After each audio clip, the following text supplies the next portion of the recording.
Hello students, welcome again our free tutorial YouTube channel. This is Nisha Pamar. We are studying here about accounting. And in our last video, I told you about subsidiary books. बहुत सारी subsidiary books होती हैं जिनको हम business में mostly use करते हैं, जैसे कि कैश बुक हो गया, purchase book, sales book, purchase return book, sales return book and journal proper. और अगर आपको बहुत सारे आप बिल्स वगैरह लिखते हैं तो उसके लिए आप बिल्स रिसीवेबल बुक बना सकते हो, बिल्स पेबल बुक बना सकते हो। और इन सब में से जो एंट्री आपकी इन सब बुक्स में नहीं आती है तो वो आपकी चली जाती है जर्नल प्रॉपर में। ठीक है, तो आज हम स्टार्ट कर रहे हैं हमारा कैश बुक वाला टॉपिक, क्योंकि सबसे पहली जो हमारी सब्सिडरी बुक होती है वो होती है कैश बुक। कि जो भी आपके कैश ट्रांजैक्शंस हुए, चाहे आप पेमेंट कर रहे हो, चाहे आप रिसिप्ट कर रहे हो, आप कैश में परचेज कर रहे हो, कैश में सेल कर रहे हो, तो ये सारे ट्रांजैक्शन आपके आएंगे कैश बुक में। ठीक है, cash book is a book of prime entry in which cash and bank transactions are recorded in a chronological order. Cash book क्या होती है? ये प्राइम एंट्री की बुक होती है। मैंने लास्ट वीडियो में भी आपको बताया था कि जो सब्सिडरी बुक्स होती हैं ये आपकी ओरिजिनल एंट्री की बुक्स होती हैं। वो कैसे? क्योंकि अगर आप लार्ज स्केल पे बिजनेस कर रहे हो तो वहाँ पे आपको सारी बुक्स मेंटेन करनी पड़ती है। आप सिर्फ एक जर्नल बना के अपने सारे ट्रांजेक्शन्स रिकॉर्ड नहीं कर सकते हो। ठीक है, तो ये भी आपकी एक तरह से ओरिजिनल एंट्री या फिर प्राइम एंट्री की ही बुक होती है। और इसमें आप कैश के साथ साथ आप बैंकिंग वाले भी सारे ट्रांजैक्शंस डालोगे। ठीक है, ऐसा नहीं है कि जो कैश में आ रहा है कैश में जा रहा है सिर्फ वही एंट्री करनी है। अगर बैंक से रिलेटेड भी कोई एंट्री अगर हो रही है, कोई ट्रांजैक्शन अगर हो रहा है, तो वो भी आपको अपनी कैश बुक में ही डालना होता है। इसके फीचर्स क्या क्या हैं? सबसे फर्स्ट आपका है only cash transactions are recorded. यहाँ पे सिर्फ वही ट्रांजैक्शन रिकॉर्ड करोगे जो कैश से रिलेटेड है। या अगर आप क्रेडिट में परचेज कर रहे हो तो यहाँ नहीं डालना, क्रेडिट में सेल कर रहे हो तो यहाँ नहीं डालोगे। ठीक है, अगर आप कैश में परचेज, कैश में सेल कर रहे हो, कोई एक्सपेंसेस पे कर रहे हो, कोई इनकम रिसीव कर रहे हो, तो आप डालोगे अपनी कैश बुक में। उसके बाद सेकंड इसमें है रिकॉर्ड ओनली वन एस्पेक्ट। ये सिर्फ एक एस्पेक्ट को ही रिकॉर्ड करती है। जैसे कि अगर आपका सिर्फ कोई एंट्री आपने की, अगर परचेज आप कर रहे हो कैश में, तो यहाँ पे आप सिर्फ परचेज, जो कैश में परचेज किया सिर्फ वही डालोगे। आप परचेज बुक वाली एंट्री यहाँ नहीं करोगे। बट जर्नल में क्या होता था? जर्नल में हम डेबिट क्रेडिट दोनों एंट्री करते थे। जैसे कि परचेज की एंट्री क्या होती थी वहाँ पे? Purchase account debit to cash account, मतलब हमने दोनों एस्पेक्ट एक ही बुक में हमने एंट्री की थी। बट यहाँ पे ऐसा नहीं करना। ठीक है, उसके बाद थर्ड परफॉर्म डबल फंक्शंस। तो ये जो कैश बुक होती है ये आपके डबल फंक्शंस को परफॉर्म करती है। कैसे? ये आपके लिए जर्नल भी है, साथ के साथ लेजर का भी काम करती है। मतलब अगर आप कैश बुक मेंटेन कर रहे हो तो आपको लेजर बनाने की ज़रूरत नहीं होती है, यही आपका लेजर का भी काम कर देती है और ये एक तरह से आपकी जर्नल भी हो जाती है। Then fourth point is receipt in debit side and payment in credit side. आप कैश बुक जब बनाओगे तो सारी रिसिप्ट्स, जितनी भी आपकी रिसिप्ट्स हुई वो आप डेबिट साइड में डालोगे। चाहे आपको सेल करने से रिसिप्ट हुई है या फिर आपको कोई इनकम रिसीव हुई है, सारी रिसिप्ट्स आपको डेबिट में डालनी है और सारे पेमेंट्स आप डालोगे अपने क्रेडिट साइड में। Then fifth point is record of transaction in chronological order. यहाँ पे क्या है? सारे ट्रांजैक्शंस आप सीरियल वाइज डालोगे। मतलब ऐसा नहीं है कि आप आगे पीछे डाल रहे हो, सारे के सारे ट्रांजैक्शंस डेट वाइज आपको यहाँ पे मेंशन करने होते हैं। मतलब आप कैश बुक में डेट का कॉलम भी डालोगे। ठीक है, अब इसके बाद आपका नेक्स्ट टॉपिक है कि कैश बुक को हम सब्सिडरी बुक्स भी बोल सकते हैं, साथ ही प्रिंसिपल बुक भी बोल सकते हैं। अब ये कैसे बोलेंगे? तो देखो, जैसे कि हमारा क्या होता है, जब हम जर्नल मेंटेन करते हैं तो जो भी ट्रांजैक्शन होता है हम सबसे पहले जर्नल में एंट्री करते हैं।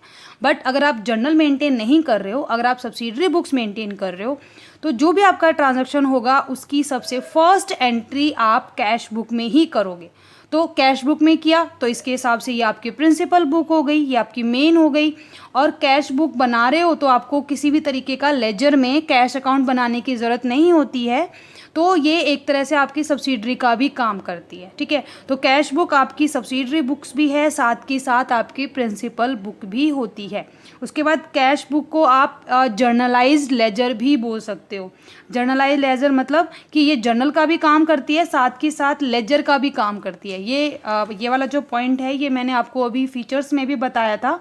तो ये हम कैसे बोल सकते हैं? तो देखो, इसके अंदर सिमिलैरिटीज़ कंपेयर करेंगे हम जर्नल के साथ, देन सिमिलैरिटीज़ कंपेयर करेंगे लेजर के साथ कि इसके अंदर जर्नल वाली सिमिलैरिटीज़ भी हैं और लेजर वाली भी सिमिलैरिटीज़ हैं। जर्नल वाली कौन सी हैं? तो देखो सबसे पहले जर्नल में क्या करते हैं हम, सबसे फर्स्ट एंट्री आपकी जर्नल में होती है, तो वो कैश बुक में भी हम लोग कर रहे हैं। उसके बाद जर्नल में आप जब एंट्रीज़ करते हो तो क्रोनोलॉजिकल ऑर्डर में ही करते हो, सीरियल वाइज ही करते हो, वहाँ पे डेट मेंशन की जाती है।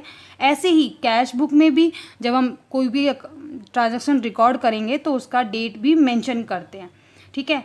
उसके बाद जैसे जर्नल में आप जो फॉर्मेट हमने बनाया था उसमें हम लेजर फोलियो डालते थे। लेजर फोलियो मतलब कि जो लेजर में वो एंट्री आपकी किस पेज नंबर पे है, तो ऐसे ही कैश बुक में भी आप लेजर फोलियो का कॉलम बनाओगे। मतलब आप चाहो तो बना सकते हो कैश अकाउंट लेजर में, और नहीं तो कोई ज़रूरत नहीं है, आप नहीं भी बनाओगे तो भी आपका चलेगा, ठीक है। इसके बाद similarities of cash book with ledger. अब लेजर के हिसाब से इसके अंदर कौन सी सिमिलैरिटीज़ हैं, तो लेजर में क्या होता है कि आप सारी की मतलब वहाँ पे आप सिर्फ एक वन एस्पेक्ट से ही एंट्री करते हो, मतलब वो वाला जो अकाउंट आप बना रहे हो वो अकाउंट आपका डेबिट हो रहा है या क्रेडिट हो रहा है, सिर्फ आप उसी अकाउंट से रिलेटेड ही एंट्री करोगे। आपको दोनों साइड मतलब डेबिट और क्रेडिट दोनों साइड वाली एंट्रीज दिखाने की ज़रूरत नहीं होती है। ऐसे ही हम लोग कैश बुक में भी करते हैं, ठीक है। और जैसे कि लेजर जब बनाते हैं तो लेजर में आपको टू और बाय का यूज़ करना पड़ता है। अगर आप क्रेडिट साइड में लिख रहे हो तो आपको टू लगाना पड़ता है अकाउंट से पहले, अगर आप डेबिट साइड में लिख रहे हो तो आपको बाय लगाना होता है। ऐसे ही हम लोग कैश बुक में भी लगाते हैं, ठीक है। और जैसे आप लेजर में बैलेंस निकालते हो, लेजर में हम लोग बैलेंस निकालते हैं कि आपके अकाउंट का ओवरऑल एंड में कितना बैलेंस निकला, तो ऐसे ही कैश बुक का भी हमें बैलेंस निकालना होता है, ठीक है। तो कैश बुक को आप एक जनरलाइज लेजर बोल सकते हो क्योंकि इसके अंदर जनरल वाली भी सिमिलैरिटीज़ होती हैं और लेजर वाली सिमिलैरिटीज़ भी होती हैं। और एक चीज़, कैश बुक का बैलेंस जो होता है वो हमेशा डेबिट बैलेंस ही निकलेगा, क्योंकि कैश बुक एक तरह से हमारे लिए, कैश जो होता है वो हमारे लिए एसेट होती है, ठीक है। और एसेट्स का बैलेंस हमेशा आपका डेबिट ही निकलेगा। बहुत रेयर केसेस में ऐसा होगा कि आपके एक्सपेंसेस ज़्यादा हो गए हों और आपको रिसिप्ट कम हुई हो, तो वहाँ पे आपका क्रेडिट बैलेंस निकल सकता है, बट ज़्यादातर चांसेस यही होंगे कि आपके कैश बुक का जो है वो डेबिट बैलेंस ही निकलेगा। इसके बाद distinction between cash account and cash book, कि आपके कैश अकाउंट और कैश बुक में क्या डिफरेंस होते हैं। तो जो कैश अकाउंट होता है वो एक तरह से आपका लेजर होता है, ठीक है। आप लेजर में एक अकाउंट बनाते हो, जैसे आपने सारी एंट्रीज जर्नल में की, उसमें से जो कैश वाले ट्रांजैक्शंस हैं वो उठा के आपने कैश अकाउंट में डाल दिए, ठीक है, तो वो आपका होता है कैश अकाउंट। बट जो कैश बुक होती है वो एक सेपरेट बुक आप मेंटेन करोगे और उसके अंदर सारे कैश ट्रांजैक्शंस डालोगे और उनकी ओरिजिनल एंट्री होगी, मतलब उससे पहले वो ट्रांजैक्शन कहीं भी एंटर नहीं होगा, सबसे पहले वो कैश बुक में ही एंटर होगा। देन सेकेंड आपका पॉइंट है पोस्टिंग। तो कैश अकाउंट में पोस्टिंग हम कहाँ से करते हैं, जर्नल से। जर्नल में आपका जो ट्रांजैक्शन होगा उसकी पोस्टिंग हम लोग लेजर में करते हैं, और कैश अकाउंट लेजर का ही एक अकाउंट होता है। बट जो कैश बुक होती है वो आपकी ओरिजिनल एंट्री की बुक होती है, यहाँ पे आप कहीं से भी आपको पोस्टिंग नहीं करनी होती है।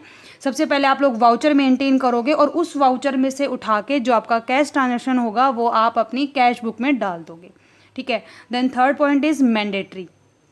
तो कैश अकाउंट बनाना कंपलसरी होता है, नेसेसरी होता है अगर आप जर्नल बना रहे हो। तो अगर आप स्मॉल स्केल पे बिजनेस कर रहे हो और आप जर्नल मेंटेन कर रहे हो तो जर्नल के बाद आपको कैश अकाउंट बनाना ज़रूरी होता है।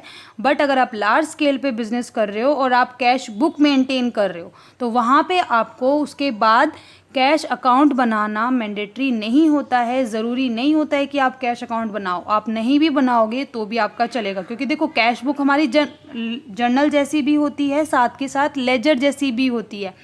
कैश अकाउंट में हम क्यों बनाते हैं हम कैश अकाउंट लेजर्स क्यों बनाए जाते हैं, वो इसलिए बनाए जाते हैं कि आप अपने अकाउंट का एग्जैक्टली बैलेंस निकाल सको कि ईयर एंड में, मंथ एंड में आपका उस अकाउंट का कितना बैलेंस बचा हुआ है। तो कैश बुक में तो हम पहले से ही बैलेंस निकाल रहे हैं, तो फिर उसके लिए आपको अलग से लेजर बनाने की क्या ज़रूरत है, ठीक है। तो ये आपके डिफरेंस के पॉइंट थे कैश अकाउंट और कैश बुक के बीच। उसके बाद टाइप्स ऑफ कैश बुक, आपकी कैश बुक 4 टाइप की होती है। सबसे फर्स्ट आपकी होती है सिंगल कॉलम कैश बुक। तो सिंगल कॉलम कैश बुक का क्या मतलब है कि यहाँ पे आप सिर्फ और सिर्फ कैश का कॉलम ही रखोगे, सिर्फ कैश ट्रांजैक्शंस ही डालोगे, यहाँ पे बैंक वाली एंट्रीज भी आपको नहीं डालनी है, ठीक है। उसके बाद सेकंड आपकी है डबल कॉलम कैश बुक। तो डबल कॉलम कैश बुक में आप कैश और बैंक वाला मतलब 2 कॉलम बना सकते हो, या फिर आप कैश और डिस्काउंट वाला बना सकते हो, बैंक और डिस्काउंट वाला बना सकते हो, ठीक है। ये आपके 3 ऑप्शन आपके पास होते हैं, या तो आप कैश और बैंक का कॉलम बनाओ, या कैश के साथ डिस्काउंट बना दो, या फिर बैंक के साथ डिस्काउंट बना दो। अगर आपके ज़्यादातर ट्रांजेक्शन्स बैंक में होते हैं, मतलब आपके कैश ट्रांजैक्शन हो ही नहीं रहे हैं, तो फिर आपको कैश कॉलम बनाने की ज़रूरत ही नहीं है, आप सीधा बैंक कॉलम बनाओ और डिस्काउंट कॉलम बनाओ। अगर आपके ट्रांजैक्शंस कैश और बैंक में इक्वली चल रहे हैं, उतने ही आपके कैश में हो रहे हैं, उतने ही आपके बैंक के हो रहे हैं, तो आप दोनों कॉलम बनाओ, ठीक है। और उस केस में जो डिस्काउंट वाली एंट्रीज होंगी वो आप कहाँ डाल दोगे, वो आप डालोगे अपने जर्नल प्रॉपर में, क्योंकि जो एंट्री आपकी बुक्स में नहीं आती हैं, मतलब कैश बुक, परचेज बुक, इन सारी बुक्स में नहीं आती, उनको हम डालते हैं जर्नल प्रॉपर में। उसके बाद ट्रिपल कॉलम कैश बुक। तो ट्रिपल कॉलम में आपको कैश, बैंक विद डिस्काउंट, ये 3 कॉलम आप बना सकते हो। बट जो ट्रिपल कॉलम कैश बुक है ये आपके सिलेबस में नहीं है, तो इसीलिए इसको हम आगे डिस्कस नहीं करेंगे। सिर्फ आपको मीनिंग पता होना चाहिए कि ट्रिपल कॉलम कैश बुक क्या होती है, ठीक है। उसके बाद फोर्थ आपका पॉइंट है इसमें पैटी कैश बुक। तो पैटी कैश बुक क्या होती है, देखो क्या होता है ना कि अगर आप लार्ज स्केल पे बिजनेस कर रहे हो तो बहुत सारे ट्रांजैक्शंस होते हैं आपके कैश के। तो देखो परचेज़ के भी हो रहे हैं, सेल्स के भी हो रहे हैं, और कुछ छोटे मोटे खर्चे भी आपके डेली रूटीन में होते रहते हैं आपके बिजनेस में। तो वहाँ पे जो अकाउंटेंट होता है वो क्या करता है कि जो मेन खर्चे आपके हैं, जैसे कि परचेज़ हो गया, सेल्स हो गया, या फिर कोई इम्पोर्टेंट एक्सपेंसेस, कोई आपकी इम्पोर्टेंट इनकम वगैरह हैं, वो सारा वो कैश बुक में डालता है, ठीक है। लेकिन जो डेली डे टू डे में जो आपके एक्सपेंसेस हो रहे हैं, छोटे मोटे चाय पानी का हो गया, कोई वेजेस वगैरह आप पे कर रहे हो, ठीक है, या फिर कुछ और आप छोटे मोटे खर्चे आपके हैं, तो उनके लिए अलग से एक पैटी कैश बुक बनाई जाती है। मतलब छोटे मोटे खर्चों के लिए पैटी कैश बुक, ठीक है। फिर उसका जो बैलेंस बचता है उस बैलेंस को उठा के हम लोग अपनी कैश बुक में ही ट्रांसफ़र कर लेते हैं। तो उससे क्या होता है कि जो अकाउंटेंट है उसका वर्कलोड थोड़ा कम हो जाता है, वो छोटे मोटे खर्चों के लिए एक अलग से पैटी कैशियर रख लेता है, और फिर वही उस जो पैटी कैश बुक को मेंटेन करता है, ठीक है। तो ये आपकी होती है पैटी कैश बुक। हमारे पास 4 टाइप की कैश बुक है। सबसे फर्स्ट आपकी single column, then second column, triple column हम लोग नहीं पढ़ेंगे, एंड थर्ड जो आपकी है वो है patty cash book. So student, ये हमारी सिंगल कॉलम कैश बुक का फॉर्मेट है। यहाँ पे आपकी डेबिट साइड होती है, ये आपकी क्रेडिट साइड। यहाँ पे मैंने डबल लाइन इसलिए की है क्योंकि इसके इधर वाला पोर्शन आपका डेबिट साइड में जाएगा और इससे इधर वाला पोर्शन जो है वो आपका क्रेडिट साइड में जाएगा, ठीक है। सबसे फर्स्ट कॉलम डेट। डेट में हम लोग डेट मेंशन करेंगे। पर्टिकुलर्स रिसिप्ट, मैंने बताया था जितनी भी सारी रिसिप्ट्स होती हैं वो हम डेबिट साइड में लिखते हैं, तो यहाँ पे आपको सारी रिसिप्ट्स डालनी है अपनी। वाउचर नंबर, ये जो ट्रांजैक्शन है इसका आपने कौन सा वाउचर मेंटेन किया है, उस वाउचर का नंबर क्या है, यहाँ पे हम वो नंबर मेंशन करेंगे। देन लेजर फोलियो, अगर आप इस कैश बुक का लेजर मेंटेन कर रहे हो तो इसके लिए आपको लेजर फोलियो डालना होता है। देन अमाउंट में आप अमाउंट जितना भी आपका होगा वो आप डालोगे। उसके बाद क्रेडिट साइड में आएंगे तो क्रेडिट में भी आपको सेम चीज़ डेट मेंशन करनी है। देन पर्टिकुलर्स में यहाँ पे आप सारी पेमेंट्स अपनी डालोगे, जितनी भी आपकी पेमेंट्स होंगी। उसके बाद voucher number again, then LF, then amount, ठीक है। ये आपका फॉर्मेट होता है सिंगल कॉलम कैश बुक का। और आपको कैश बुक बनाते टाइम जो रूल फॉलो करना होता है वो आपको फॉलो करना होता है अपना रियल अकाउंट वाला जो होता है, debit what comes in and credit what goes out. जो भी आपका आएगा उसको डेबिट करेंगे, जो जाएगा उसको क्रेडिट करेंगे। तो रिसिप्ट्स हमारे बिजनेस में आएंगी, हमें पैसा रिसीव होगा, तो इसीलिए हम इनको डेबिट करेंगे। और पेमेंट सारी आपके बिजनेस से पैसा बाहर जाएगा तो इसको हम क्रेडिट करेंगे, ठीक है।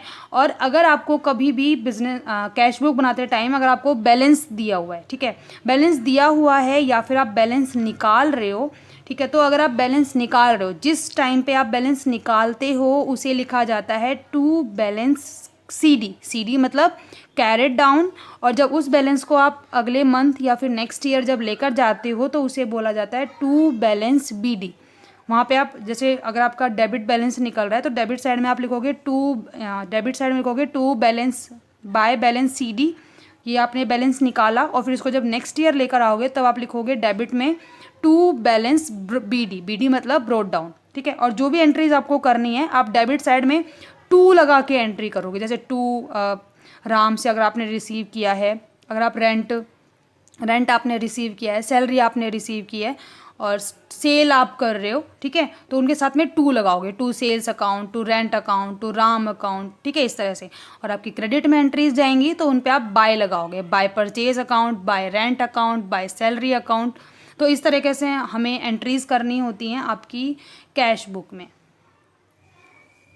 नाउ स्टूडेंट, ये हमारे कुछ ट्रांजेक्शन्स हैं जिनकी हम कैश बुक में पोस्टिंग करेंगे। तो March 1 commence business with cash ₹20,000, March 2 bought goods for cash ₹5,000, and March 5 sold goods for cash ₹4,000, and March 10 goods purchased from Ravi 10,000, and 13 को paid to Ravi, आपने रवि को पे किया है 7,000, then paid wages 380, paid rent 400, received commission 600 and paid salary 900 rupees.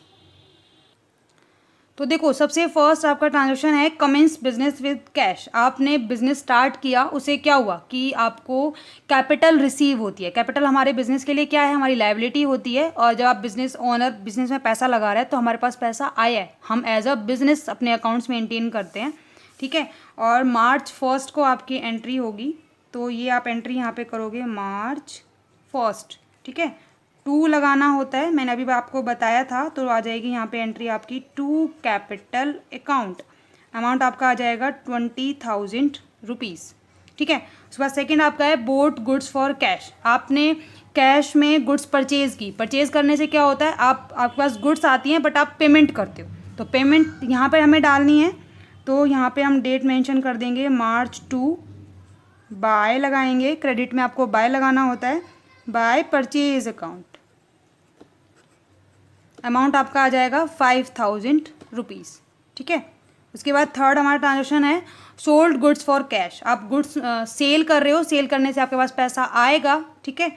और इसकी entry हम यहाँ कर देंगे March 5 हो जाएगा आपका 2 सेल्स अकाउंट, आपका अमाउंट आ जाएगा 4,000 रुपीज़, ठीक है। उसके बाद नेक्स्ट आपका है गुड्स परचेज फ्रॉम रवि। हमने रवि से परचेज किया है, तो देखो रवि से परचेज कर रहे हैं, ये आपका क्रेडिट है। क्रेडिट वाली कोई भी एंट्री हमें यहाँ नहीं डालनी है, हमें सिर्फ कैश ट्रांजेक्शन ही डालने हैं, तो ये ट्रांजेक्शन आपका नहीं आएगा, ठीक है। Then March 13 paid to Ravi. आप रवि को पे कर रहे हो, पे करने से क्या है, आपका पैसा जाएगा, आप पेमेंट कर रहे हो। March 13 को आपने पे किया है, March 13 एंट्री हो जाएगी आपकी बाय रवि, अमाउंट आपका आ जाएगा 7,000 रुपीज़। उसके बाद आपने वेजेस पे किए, रेंट पे किया, तो ये दोनों आपकी पेमेंट वाली हैं, ये सब की सब आपकी यहीं पे आ जाएंगी। March 20 को बाय वेजेस अकाउंट, वेजेस आपने पे किया 380 rupees. Then March 24 by rent account, rent आपने पे किया 400 रुपीज़, ठीक है। उसके बाद रिसीव्ड कमीशन आपने रिसीव किया है, तो रिसीविंग वाली एंट्री आ जाएगी आपकी डेबिट साइड में। तो March 26 टू कमीशन, ये आपका हो जाएगा 600 rupees. Then paid salary, last आपका ट्रांजेक्शन है, सैलरी पे कर रहे हो, तो सैलरी पे करने का भी आपका इस तरफ ही आएगा March 28 बाय सैलरी अकाउंट, ये आपका आ जाएगा 900 रुपीज़। एंड अब इसके बाद हमें दोनों साइड का टोटल करना होता है। यहाँ पे आपकी टोटल पेमेंट्स निकलेंगी, हम इसको ऐड करते हैं। इधर आपकी निकलेंगी टोटल पेमेंट, कि आपने टोटल कितनी पेमेंट की, तो इसको ऐड करने पे इधर आपका आ रहा है 13,680, ठीक है। और ऐसे ही डेबिट साइड में आप लिखोगे, यहाँ पे आपके निकलेंगी टोटल रिसिप्ट्स, ठीक है। टोटल रिसिप्ट्स यहाँ पे आपकी हैं 24,600। अब डेबिट साइड ज़्यादा है, क्रेडिट साइड कम है, तो जो साइड ज़्यादा होती है हम वही बोला जाता है कि वही बैलेंस है, ठीक है। डेबिट साइड ज़्यादा है मतलब बैलेंस कौन सा हो गया, डेबिट बैलेंस। अगर क्रेडिट साइड ज़्यादा होती तो क्या बोला जाता, क्रेडिट बैलेंस, ठीक है। यहाँ पे डेबिट बैलेंस है, ठीक है। तो अभी बैलेंस आपको कहाँ लिखना होगा, यहाँ पे, ताकि आपका दोनों साइड का टोटल इक्वल हो जाए। इसके लिए हम यहाँ पे March 31 को हम लोग बैलेंस निकालते हैं। तो जब बैलेंस आप निकाल रहे हो तो आप लिखोगे बाय बैलेंस CD। CD मतलब कैरेट डाउन, ठीक है। तो इनका बैलेंस निकालोगे, माइनस करके आपका आता है 10,920। ये करने से आपका दोनों साइड का टोटल जो है वो हो जाएगा इक्वल, ये भी इक्वल और ये भी इक्वल, ठीक है। अब बैलेंस जब आपने निकाला तो आपने इसको क्रेडिट साइड में लिखा, बट बोला क्या जाएगा कि कौन सा बैलेंस है कैश का, डेबिट बैलेंस है, ठीक है। और इसको अब आप, ये आपने सिर्फ 1 मंथ का किया, March 1 से हमने स्टार्ट किया, 31 तक हम लोग लेके गए। अब 1 अप्रैल को हम ये बैलेंस उठा के लेकर जाएंगे ओपनिंग बैलेंस। ये आपका क्लोजिंग बैलेंस है, इसको आप लेके जाओगे ओपनिंग में आपका आ जाएगा April 1 टू बैलेंस। जब आप बैलेंस लेकर आते हो, ये तो आप जब निकालते हो तो CD लिखेंगे कैरेट डाउन, बट जब आप उसको आगे लेके जाओगे तो आप उसको लिखोगे BD मतलब ब्रॉड डाउन। और यहाँ पे आपका अमाउंट आ जाएगा 10,920, ठीक है। इस तरीके से हमें अपनी कैश बुक बनानी होती है। ये आपकी सिंगल कॉलम कैश बुक थी, जिसमें आपने सिर्फ एक कैश का ही कॉलम बनाया था, उससे ज़्यादा हमने कुछ नहीं बनाया, क्योंकि यहाँ पे आपके सारे ट्रांजेक्शन्स जो थे वो कैश से ही रिलेटेड थे, ठीक है। इसके बाद हमारी नेक्स्ट वीडियो में हम लोग डबल कॉलम कैश बुक के बारे में पढ़ेंगे, जहाँ पे आपको कैश के साथ साथ बैंक वाला कॉलम भी बनाना होता है, कि जहाँ पे आपके बिजनेस के ट्रांजैक्शंस कैश में भी होते हैं, साथ के साथ बैंक में भी होते हैं, ठीक है। तो उनके बारे में हम लोग स्टडी करेंगे। And I hope you all understand today's topic very well, and if you have any doubt then you can ask by commenting in our comment section. Thank you.